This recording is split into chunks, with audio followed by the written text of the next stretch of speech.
Dukungan terhadap Perdana Menteri Israel Benyamin Netanyahu di masa pemerintahannya saat ini dikabarkan sudah semakin menurun. Dukungan juga semakin berkurang karena seruan untuk mengundurkan diri dan kemarahan publik meningkat di tengah konflik Israel versus Hamas. Dilansir dari The Guardian pada Selasa 31 Oktober 2023 dikabarkan, selama lebih dari satu dekade, ada seruan agar Netanyahu segera mengundurkan diri. Beberapa alasan dibalik seruan tersebut seperti meningkatnya kesenjangan, krisis perumahan di Israel, berbagai skandal korupsi, dan yang terbaru soal upaya perombakan hukum. Hingga kemudian setelah serangan tiba-tiba yang dilakukan oleh kelompok pejuang Palestina yakni Hamas pada 7 Oktober, masa depan Israel yang selamat secara politik terlihat sangat goyah. Diketahui Netanyahu muncul bersama Menteri Pertahanannya Yoav Gallant dan Benny Gantz, seorang pemimpin oposisi yang sekarang menjadi bagian dari Kabinet Darurat Perang pada konferensi pers pertama mereka Sabtu malam lalu.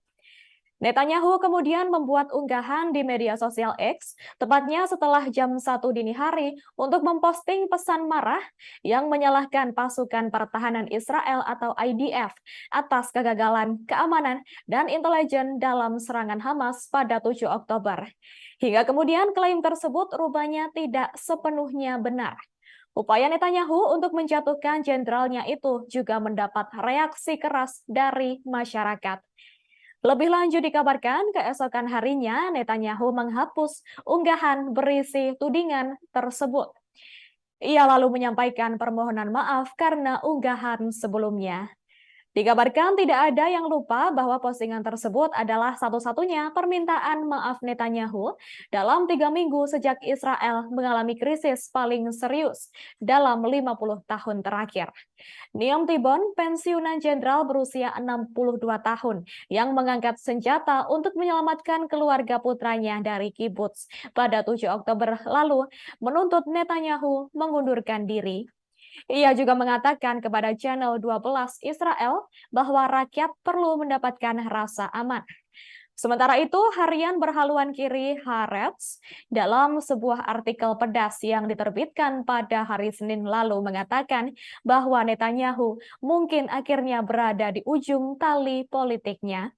Kurangnya dukungan terhadap sekitar 120.000 orang yang terlantar akibat perang dan ketidakpedulian terhadap keluarga dari sekitar 240 sandera yang ditangkap oleh Hamas juga telah memicu kemarahan publik Israel. Konferensi pers dari hari Sabtu diadakan untuk membahas anjloknya jumlah survei untuk Netanyahu. Adapun menurut survei Reichman University Institute, 76% masyarakat Israel tidak puas dengan kinerja pemerintahan setelah serangan dari Hamas. Lebih lanjut, dukungan terhadap Netanyahu yang sebelumnya sudah menurun, kini turun lagi ke nilai keseluruhan 3,9 dari 10. Download Tribun X sekarang, menghadirkan lokal menjadi Indonesia.